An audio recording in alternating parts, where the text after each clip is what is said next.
Markus will speak on orienting the G. Okay, thank you very much for the invitation and for this opportunity. So the basic result that I want to discuss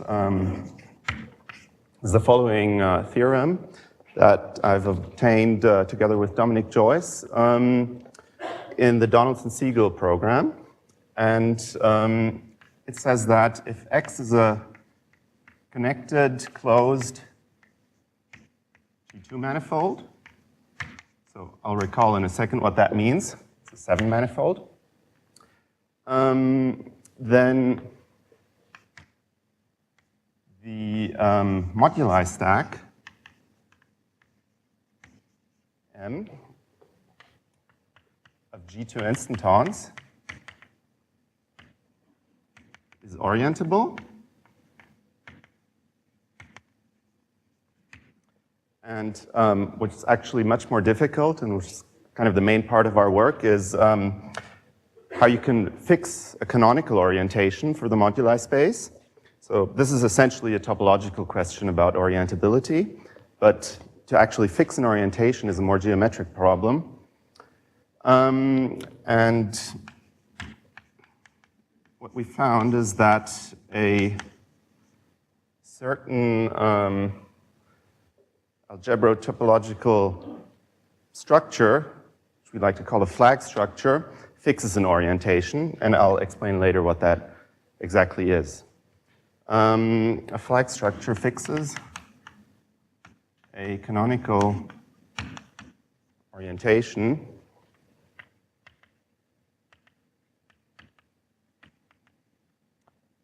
for M. Okay, and this is kind of the first step that you need to solve if you want to follow the Donaldson-Siegel program, where the idea is to apply four-dimensional techniques in gauge theory to the study of special holonomy. And roughly speaking, the idea is that you're going to fix some calibrated 3 submanifold in X. This gives you an extra 4 dimensions in the transverse direction, and you kind of regard X close to that calibrated submanifold as a product of the 3 manifold and the 4 manifolds, and you do the traditional ASD gauge theory in the transverse direction. So there are lots of difficulties, but in the end, what you want to do is to define counting invariance.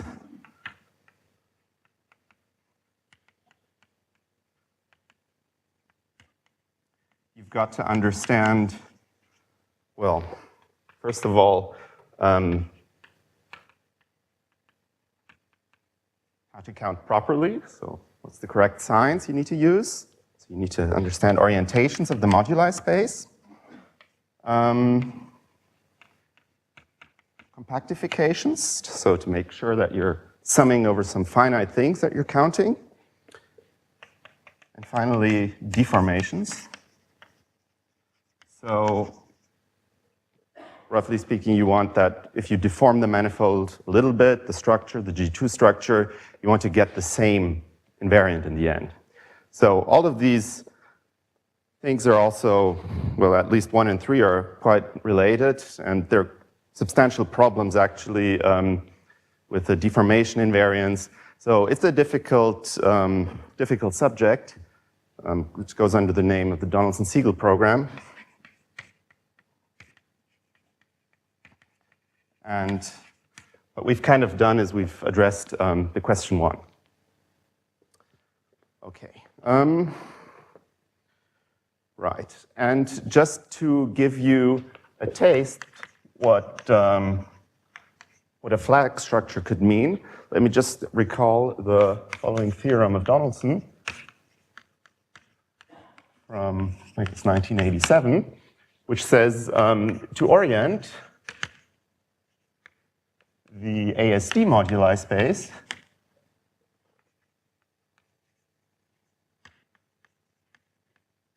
you need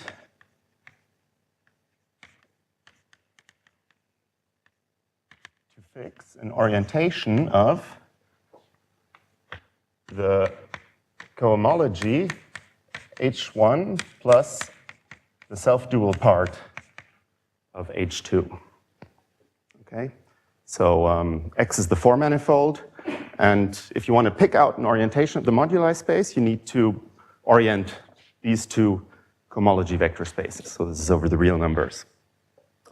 And a flag structure is going to be some kind of generalization of an orientation of this.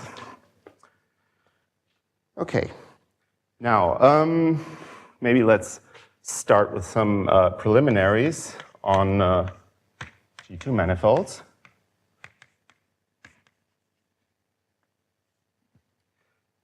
Okay, so I prefer to think about G2 manifolds in terms of octonions, but I assume that you're not that familiar with octonions, so I'm going to give a different definition, which is easier to give, and based on the following piece of linear algebra.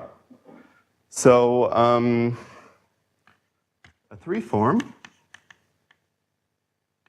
phi on a seven-dimensional real vector space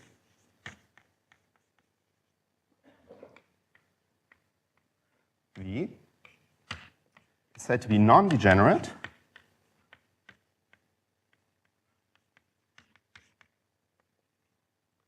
if for every element apart from 0, you get that if I perform the interior contraction of X with phi, so I put the vector X in the first slot, take the wedge product, interior contraction, okay, now we've got a 4 form, wedge phi gives you a 7 form, and this is supposed to be non-zero for all non-zero X. Okay.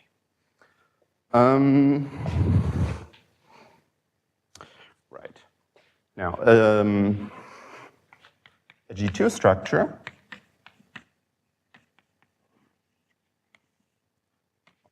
on a 7-manifold is a 3-form.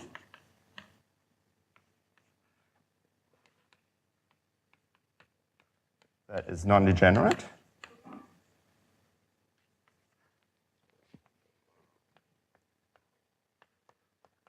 On each tangent space. And moreover, it is called torsion-free.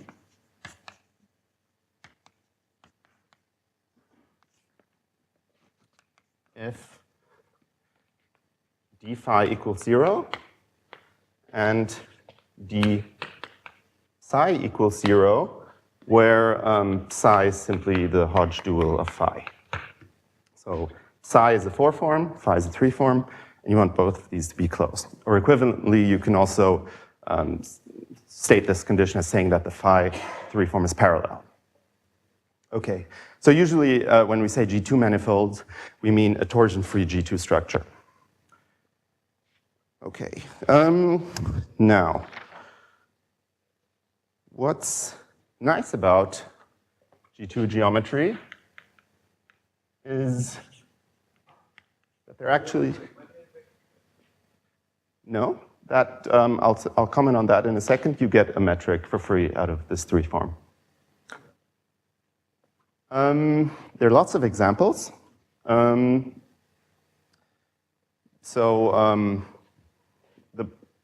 One of the problems, which is quite difficult, is to actually construct G2 manifolds where the holonomy is the entire group G2. But if you're happy with a subgroup, then the Hodge dual, sorry, yeah, you're right. I mean, this is formed with respect to phi. I'll say in a second how to write down the metric.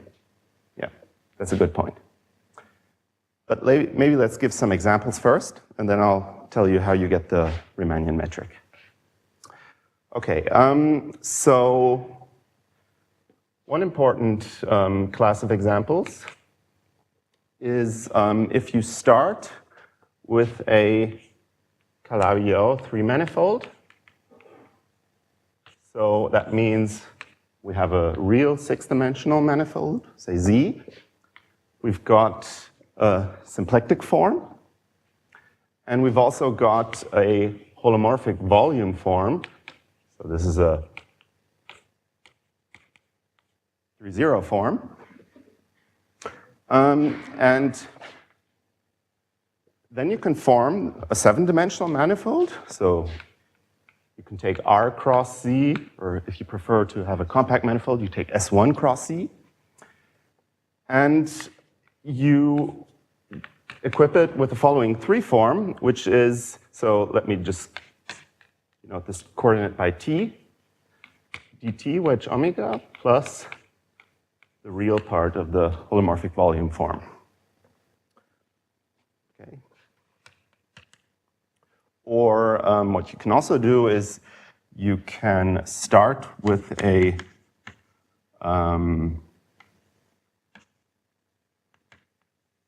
hyperkähler form manifold, hyperkähler surface.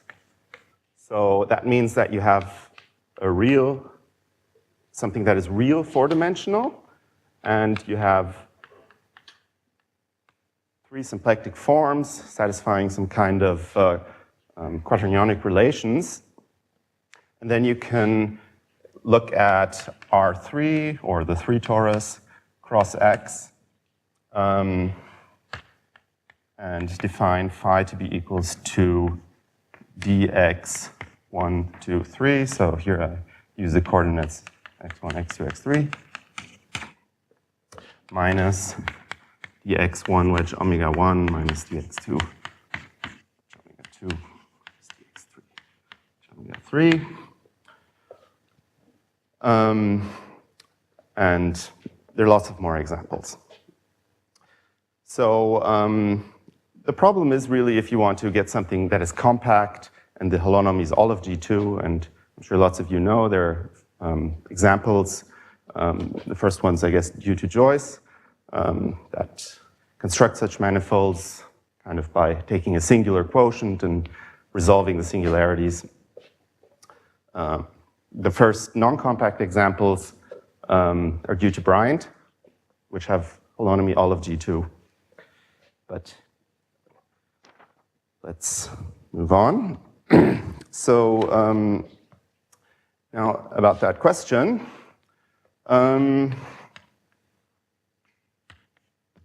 About the metric. So there exists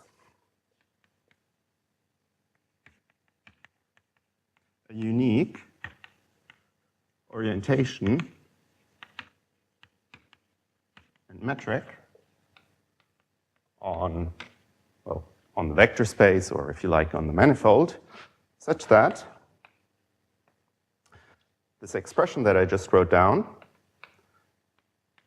this 7 form, where now I've put in a second tangent vector y here, is equals to, well, I guess usually 6 times the metric, the inner product of x between y, times the volume form, which is of course formed out of the metric and the orientation. So that's how you get the metric. And it's not very difficult to prove this lemma. What you can do, for example, is you choose just any non-zero 7 form. That's going to give you a bilinear form, and I guess by assumption this bilinear form is non-degenerate. And then you have to kind of change the sign if necessary to make it positive definite, and then there's some renormalization going on because you didn't actually want to choose just any top form here, but the volume form of the metric. So that leads to a quadratic equation, which has then one solution with the correct sign. So that's how you get the metric. And also, that's quite important for what I'm about to say. Moreover, a G2 manifold or actually just a manifold with a torsion with a G2 structure, so it doesn't have to be torsion-free, has a canonical spin structure.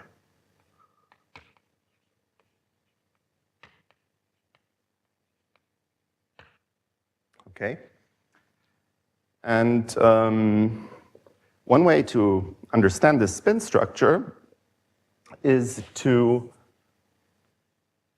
note the following. So why do I call these G2 manifolds anyways? So the relationship between G2 and the definition with this 3 form that I've given is that G2 is actually the stabilizer of this 3 form. So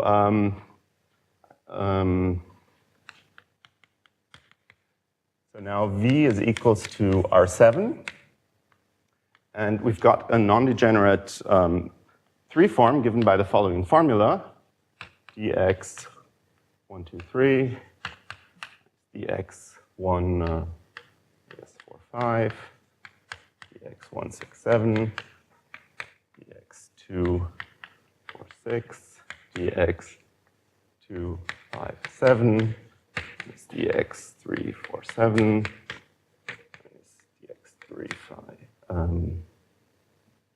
6. Okay, so you can check by hand that that's a non-degenerate 3 form, and maybe let's call that the standard 3 form. So it turns out that actually, if you choose a suitable basis, then every 3 form looks like this, which is also another way to prove that you have a unique orientation and metric, because you can then just use the standard orientation and metric from R7 if you like. Okay? Yes?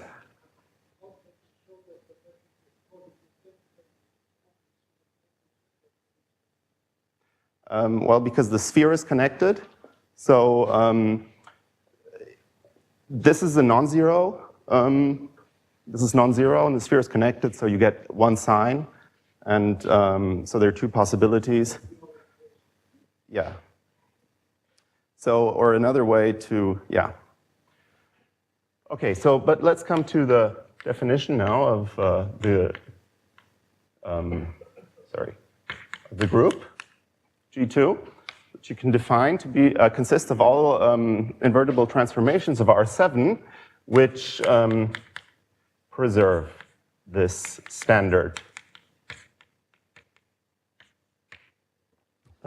3 form.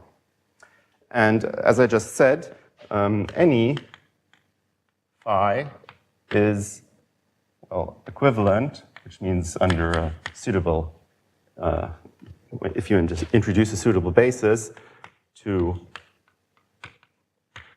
the standard 3 form. And what that means is that you can actually regard the tangent space of a G2 manifold as R7 equipped with this 3 form, if you like. But it's not a unique identification. It's only unique up to transformations in this G2. Okay? So another way to define G2, if you like, is as the automorphism group of the octonions, which I like a lot. And what I've actually secretly done is I've put the multiplication table of the octonions up in these exponents here. Okay. Right.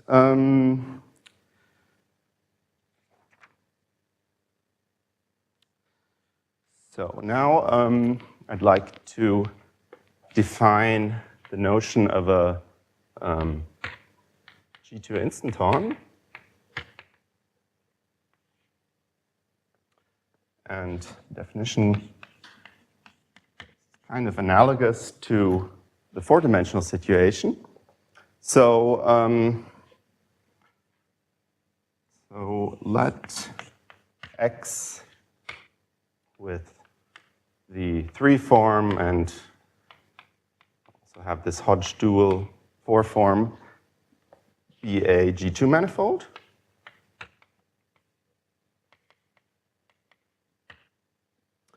And let E over X be an SU2 bundle. So principal SU2 bundle. Then a connection A. So that's some special kind of one form on the total space of your principal bundle with values in, well, actually, at this point, we can still work generally with G bundles for any Lie group G. So has values in the Lie algebra of G. Is a G2 instanton.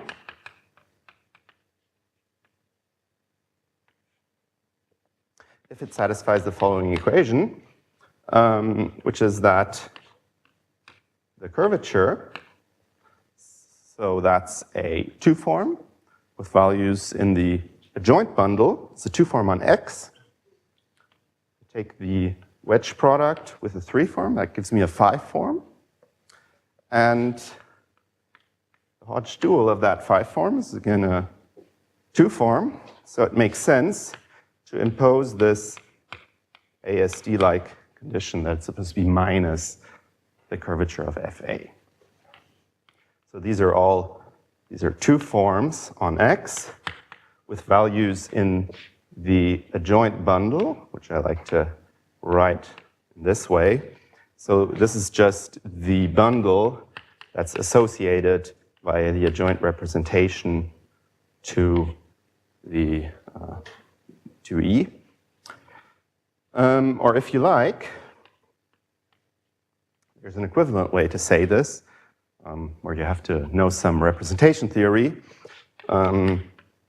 So that's equivalent to this condition here, where, remember, the psi is the 4 form. That was the Hodge dual of the 3 form. Okay, so that's a G2 instanton. And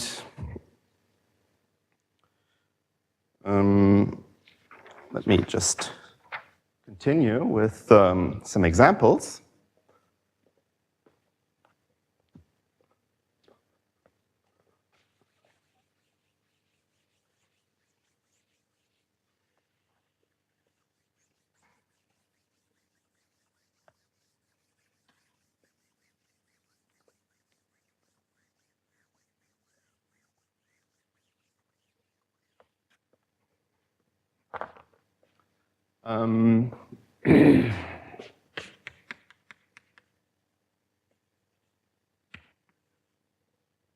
So one easy type of example is if you start with a torsion-free G2 manifold,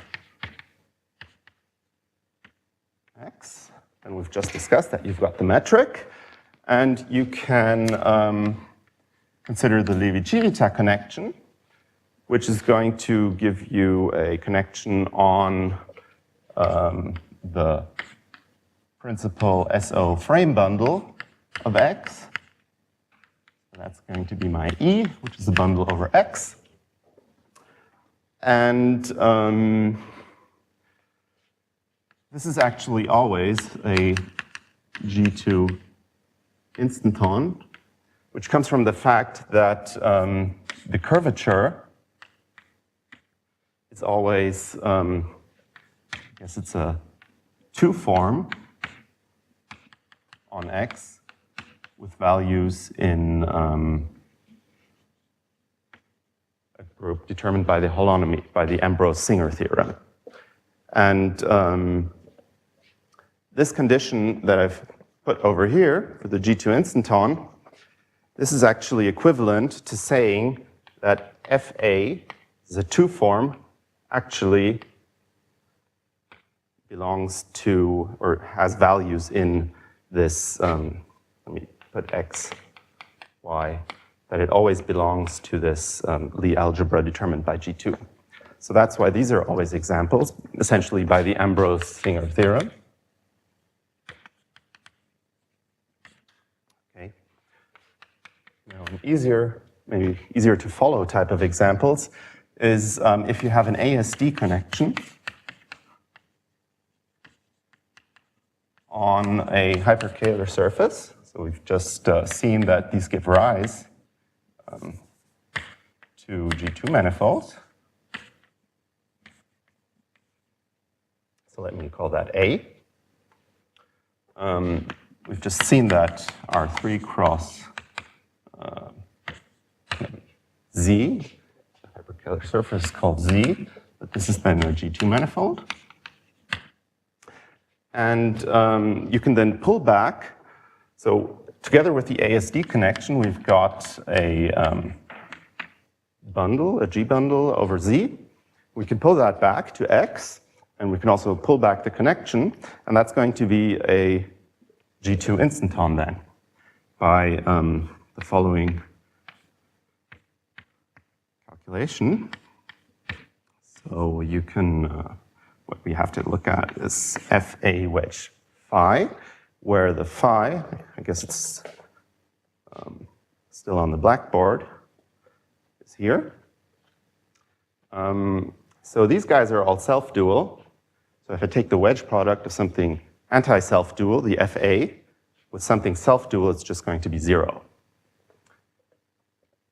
So the only term that remains in this wedge product, because this is anti-self-dual, this is self-dual, is actually the first one, which doesn't have a self-dual part. X, 1, 2, 3.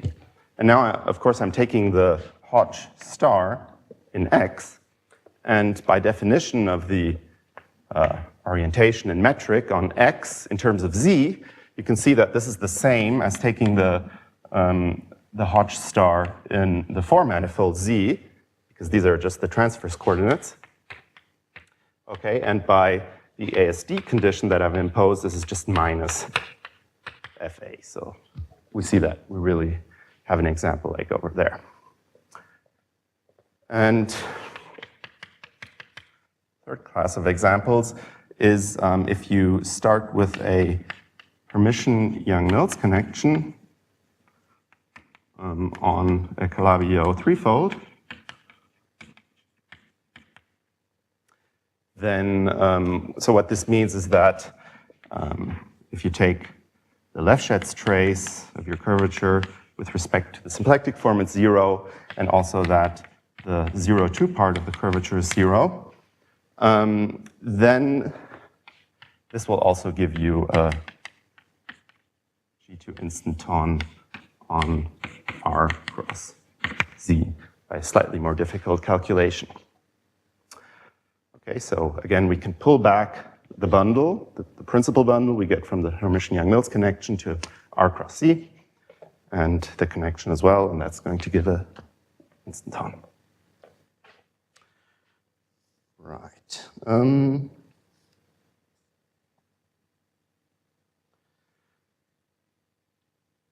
So apart from the formal analogy of the condition G2 instanton, there's actually a deeper reason, which has to do with the representation theory in the end, which kind of governs what the invariant conditions are that you can even impose. So there are a couple of possibilities, but what we want is, in the end, we want a finite dimensional moduli space. And since we're doing gauge theory, I guess we want some sort of thing that's built on gauge transformations and connections. And in the end, we want the moduli space to be determined by an elliptic equation, which will give us finite dimensional solution spaces. So that kind of rules out the other conditions and leaves you just with this definition here. So the deformation complex is the following elliptic complex, which kind of governs this instanton problem infinitesimally. So, right. Maybe to understand that a little better, let's look at the linearized G2 instanton equation. So if I start with a G2 instanton capital A, and I modify that by some potential. So I guess that's a G-valued one form on X, and compute the curvature. Then wedge that with psi according to the condition over here. What I get is, well, I think there are three terms. So the curvature of A plus small a is, I guess, FA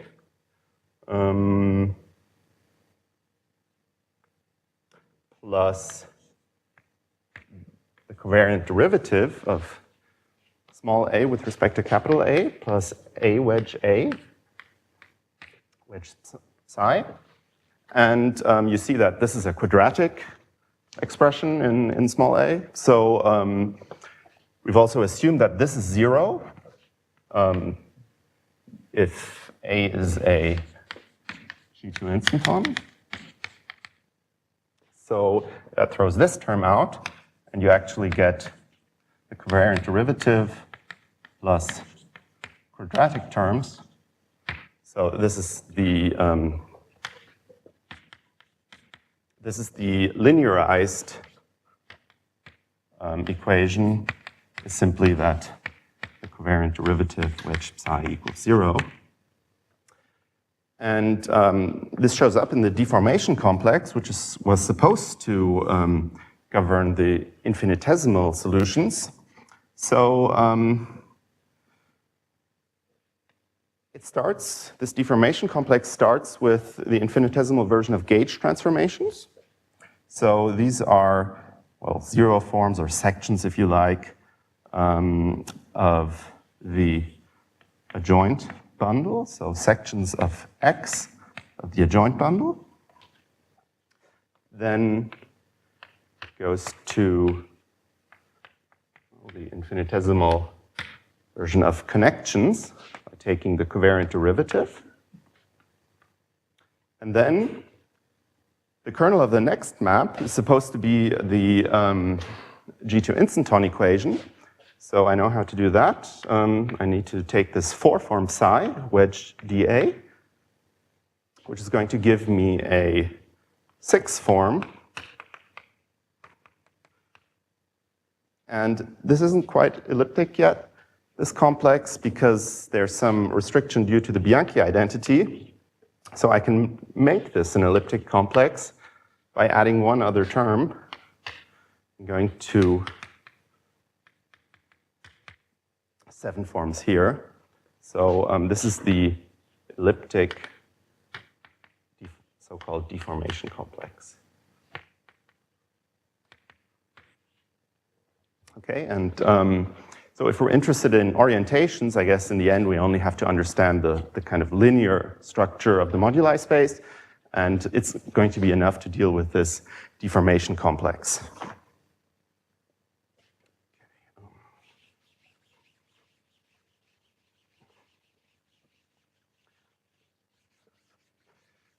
And of course, the word complex hides the usual condition that whenever you take the composite of two maps, you actually get 0, which, if you look at it here, comes in the end from the fact that psi is closed and that A is a G2 instanton. But what you can always do, if you have, well, not a complex, but something that is like an elliptic sequence, you can always roll it up and then forget about this condition that I just mentioned. So more generally, you can roll up the complex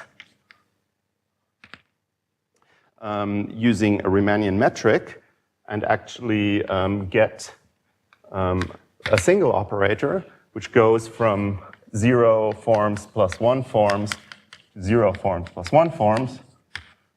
And so I guess it's like you have 0 in the upper corner. You've got the covariant derivative here going from 0 to 1 forms. You've got the adjoint of the covariant derivative here, and some Hodge star psi wedge dA here. So that's a self-adjoint elliptic operator.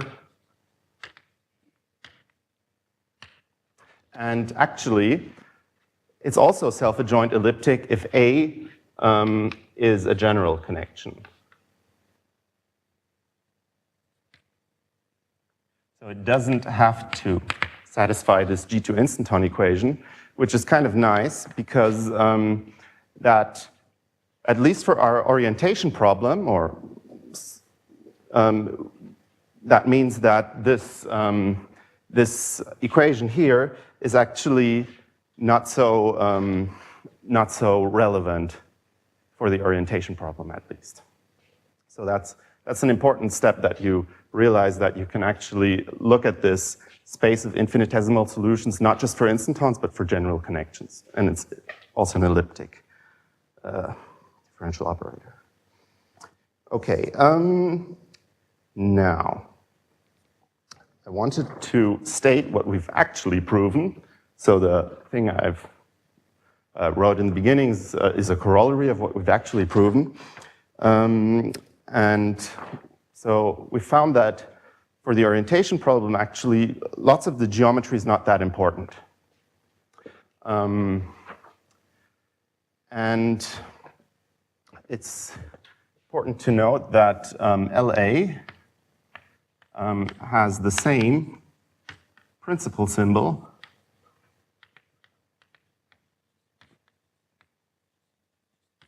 as the twisted Dirac operator, twisted by the connection A. So that means that, since that means then that you can connect this operator LA and DA just by a straight line, if you like, or any other path, and reduce the problem of orientations from LA to a question about Dirac operators. Okay, and now state what we've actually shown and try to give you some idea how we prove that.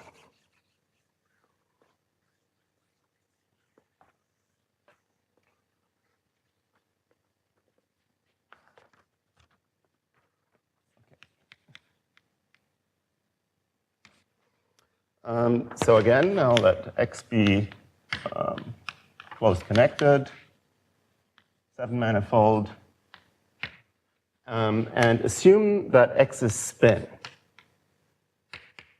Okay. Also, let E over X be an SU2 bundle. That's the best we've got so far. It's kind of enough for potential applications. Then consider the family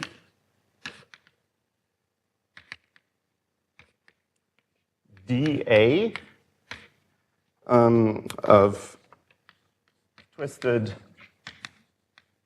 real Dirac operators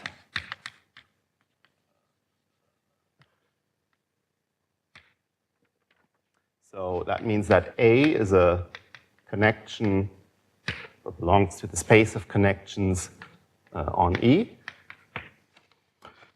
Then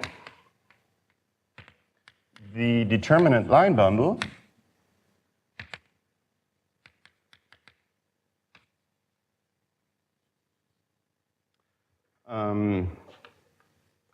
you write that as det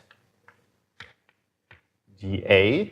So this is actually a line bundle over the space of connections, but it's an equivariant line bundle, which means we can pass to a line bundle. You can take the quotient and get a line bundle on the moduli space, where A is this space of connections on E, and G are the gauge transformations of E. So well, I guess it's just a group of automorphisms of E. So this determinant line bundle over A it's quite clear that it's orientable because A is a contractible space.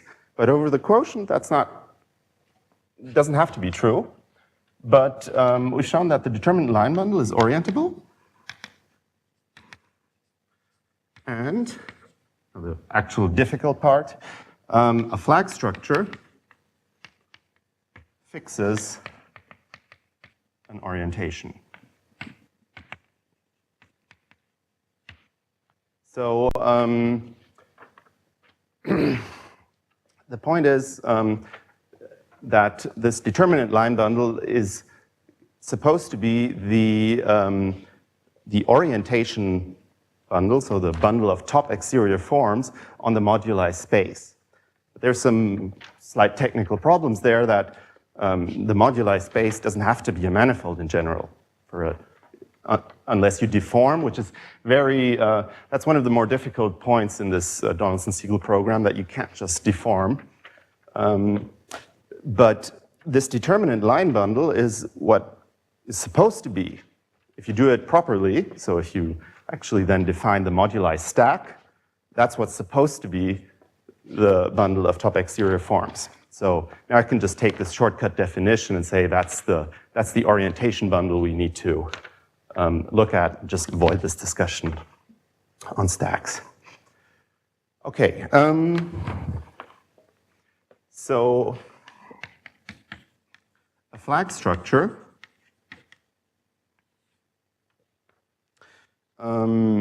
is the following. So we maybe define, so let X7 be an oriented manifold and Y some oriented submanifold.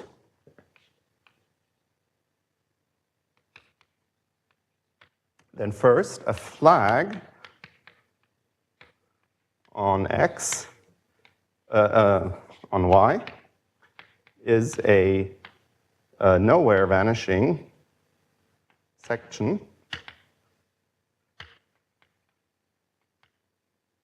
of the normal bundle of Y in X. So that's a bundle over Y. Y is a 3-manifold, and the normal bundle is, I guess, an SO4 bundle. So these guys always exist. But there's no canonical choice. Okay, so that's what a flag is. And a flag structure, so these have also been important actually in previous work on orientations on the moduli space of associative submanifolds. So that's where they first came up. So a flag structure is a map which goes from these flagged submanifolds, Y, and associates plus or minus 1 to it, satisfying a bunch of actions where I guess I don't want to, I guess I won't write them all out, but just to give you an idea of what that could be, for example. So if let me call maybe a flag alpha typically. So if I've got a 3-manifold and a flag alpha,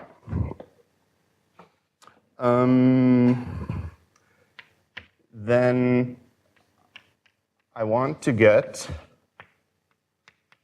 minus 1 to the k, say alpha 0 and alpha 1.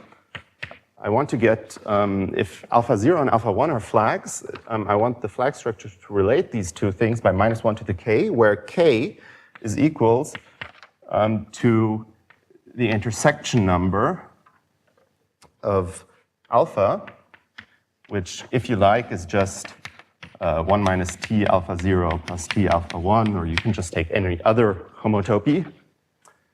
And you want that, in the end, the flag structure behaves in a very controlled way under this change of flag, actually. Okay, and you've got some more conditions that I won't put down here. So the moral is kind of that, in the end, this is some piece of topological data. So these flag structures, they always exist. And kind of like orientations are unique up to a sign, these flag structures, they also form a torsor over some space, which is essentially determined by the cohomology of X. Okay.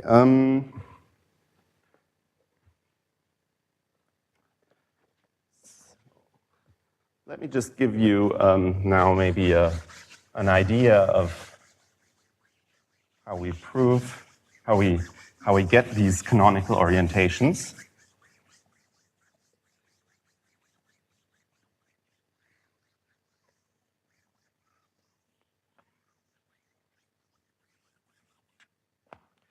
And okay, I guess I'm in paragraph 4 now.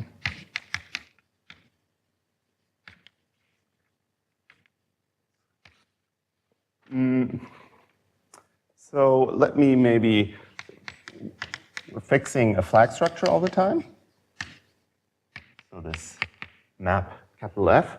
And let me maybe draw a picture that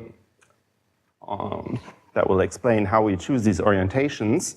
And then what I'm going to do is, I'm first going to explain how to define an orientation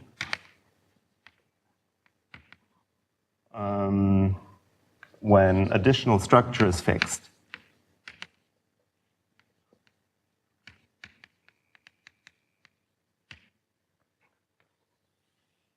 Okay, so that's the easy part. That's what I'm going to explain. What's very difficult then is to show that the orientation you've defined don't depend on the choices you've made.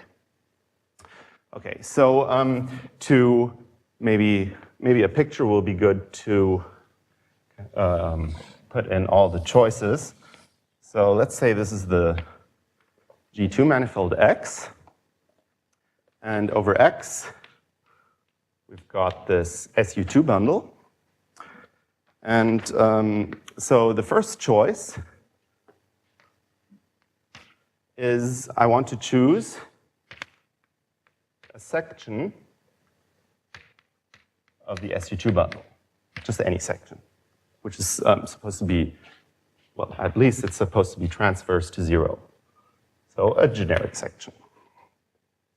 Okay, so that's the S. And then I can use this generic section S to define a 3-manifold, which is the preimage of 0. So bundle is so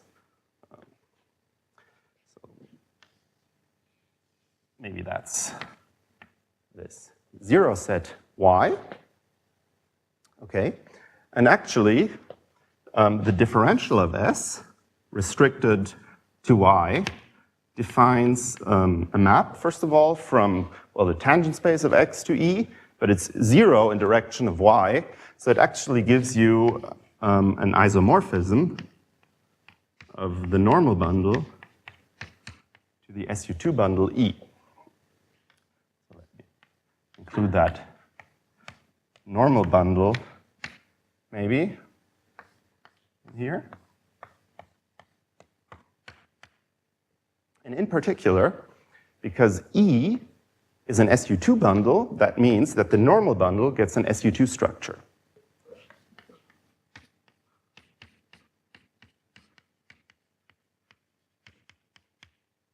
Okay, that's the first choice, the section.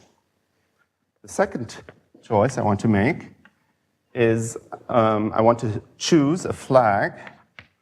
So that's just a fancy word for saying we choose a never vanishing section of the normal bundle, which is possible because, well, Y is an oriented 3-manifold, and this is SO4 bundle. So choose a flag, alpha.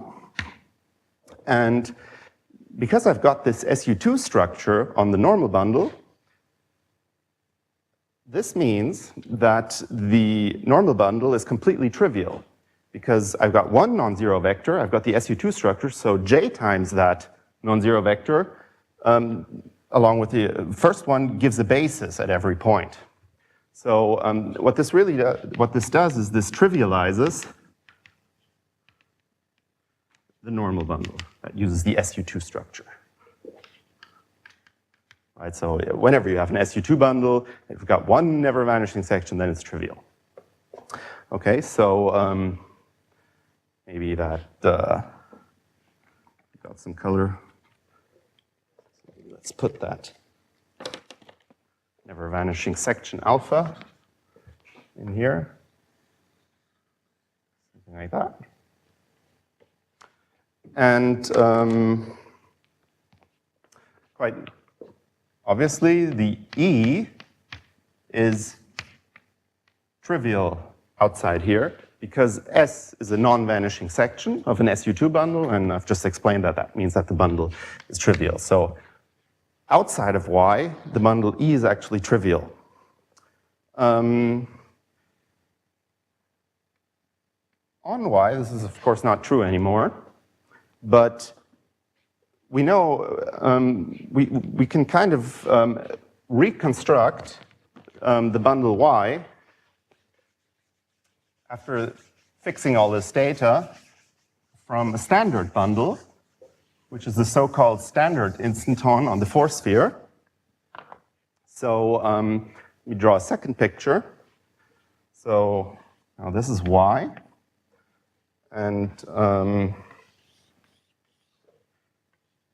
got some 4-spheres sitting here. And over the 4-sphere, we've got this standard SU2 bundle, which is called the 1 instanton sometimes. And it's characterized by having second Chern class equals to +1. And we can pull that standard instanton back to a bundle over Y cross S4. And you can actually recover the entire bundle E, which is trivial outside here, by a sort of clutching construction by using this standard instanton, where you've also got this normal bundle, by the way, by clutching this standard instanton, which lives over this red part, with a trivial bundle, and that will recover the E. So we've kind of described how an SU2 bundle on a G2 manifold can look in general, after fixing some choices. And the idea now is to use this to understand this determinant line bundle. So there's an important principle in index theory, which is called the excision principle, which kind of means that in a situation like this, where everything's trivial outside here, or to be maybe more precise, what the excision principle says is that if you have two elliptic operators, so I'm just going to restrict maybe to our situation here. So for a Dirac operator, twisted by some connection on E, and you've got another operator, which I just twist by the trivial connection on the trivial bundle.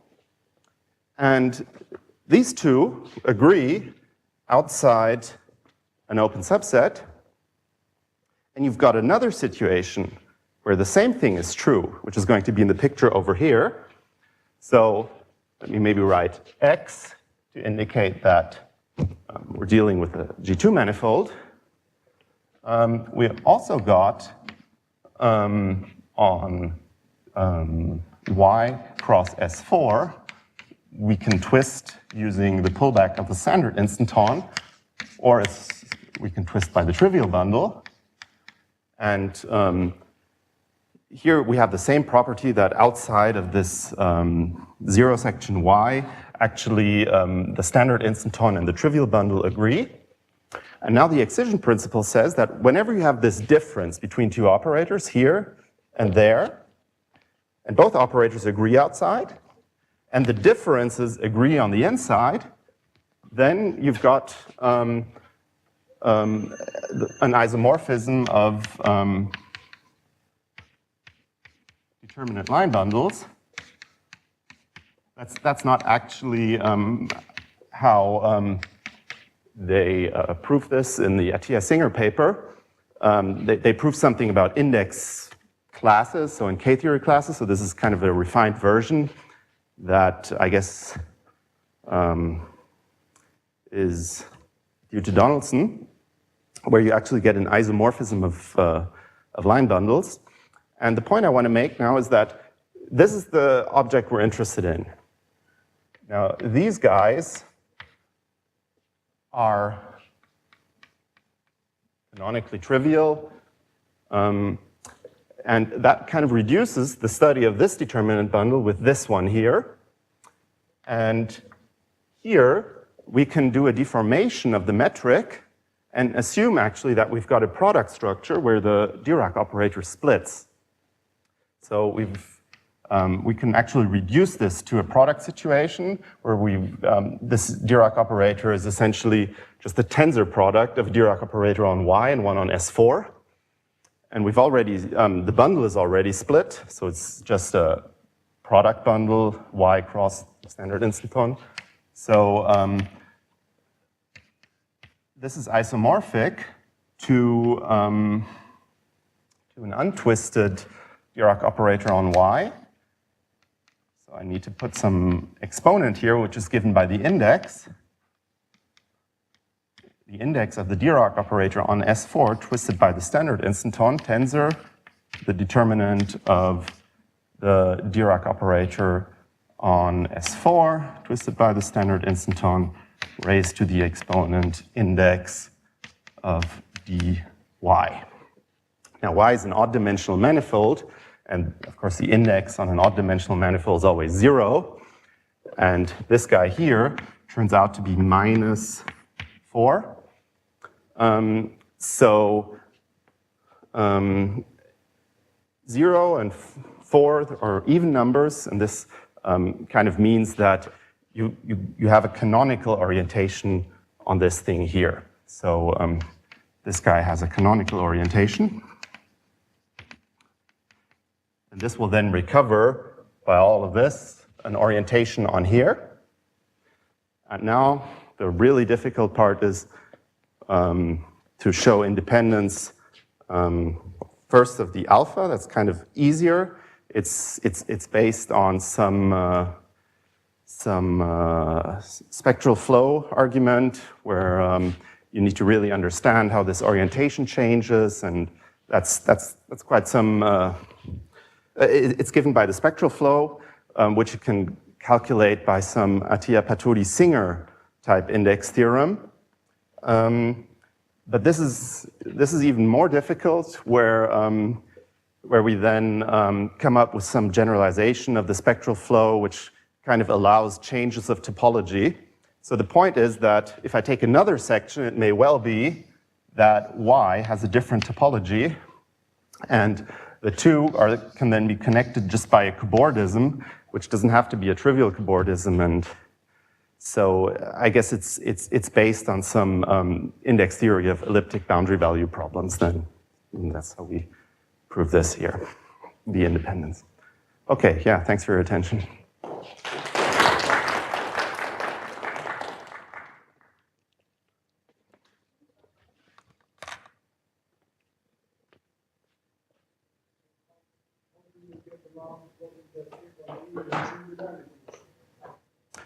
Well, we don't. So you have to regard it as a stack. In the case that it happens to be a smooth manifold, this determinant line bundle is what you would expect as the top exterior power. So if you have a stack, then there's no, a priori, there's no definition of top exterior power. So, you kind of take that as the definition. It's built into this formalism of stacks that that's the right bundle of forms.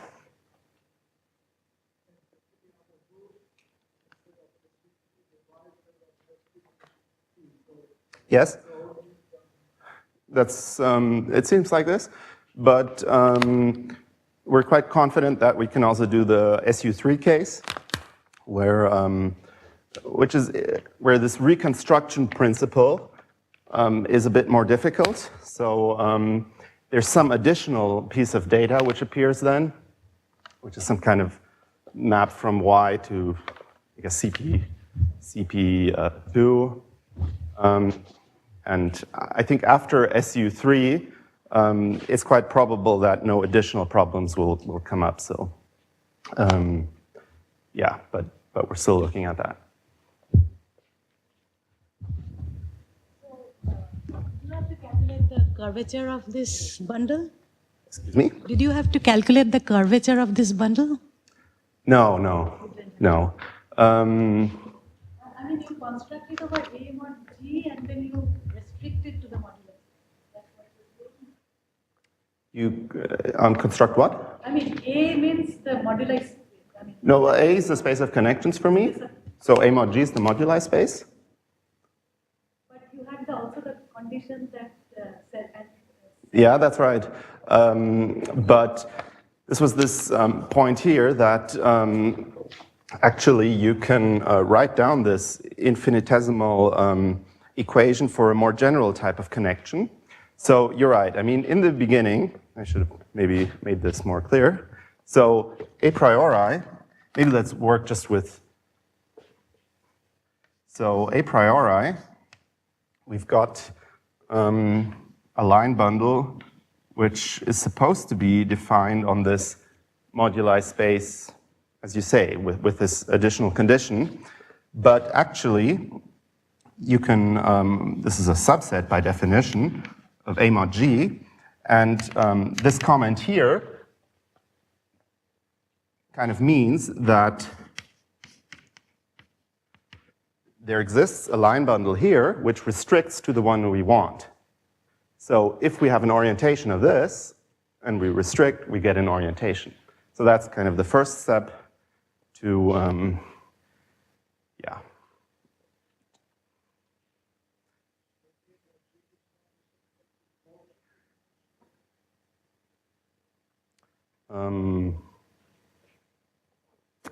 I'm not sure. I mean, you have the curvature map, which might well be the moment map, but I'm not sure this helps.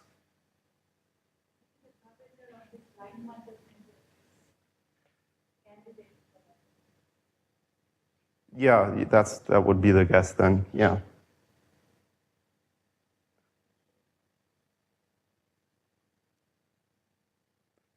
But I should have emphasized maybe, of course I'm dealing all the time with real elliptic operators, so this is a real line bundle which has a flat connection anyways. So I'm not sure that this point of view will help.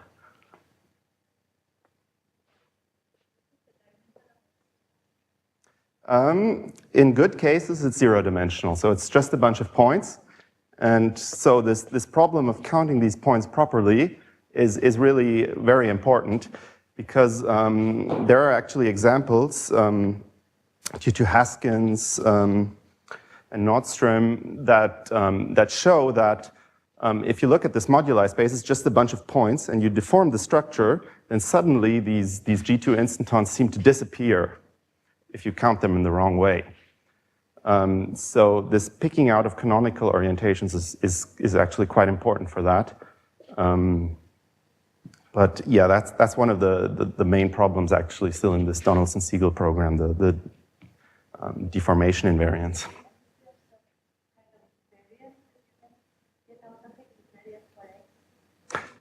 Yeah, that would be nice. The number of points counted with sign. That's the idea. Yeah. But it doesn't work yet. Yes.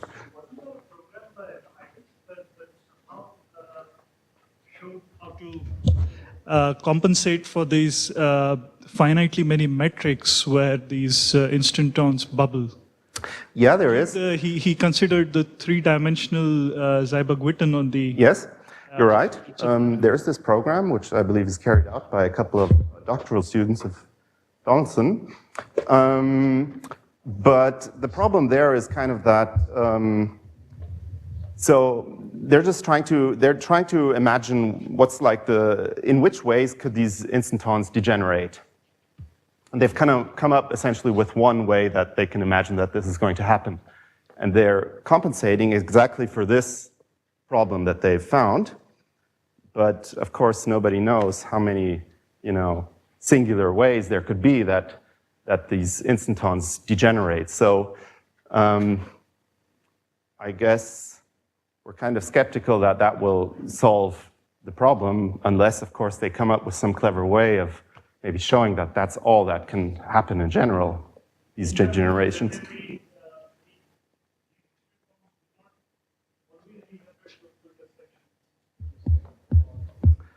Well, that's the way they can imagine. So kind of the idea is that when you deform, the instanton suddenly disappears and becomes an associative three-manifold, which will essentially be the Y here.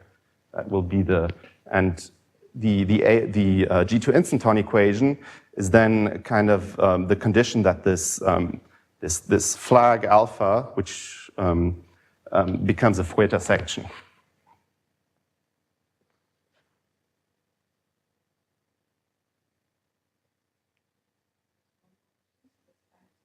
Thank you.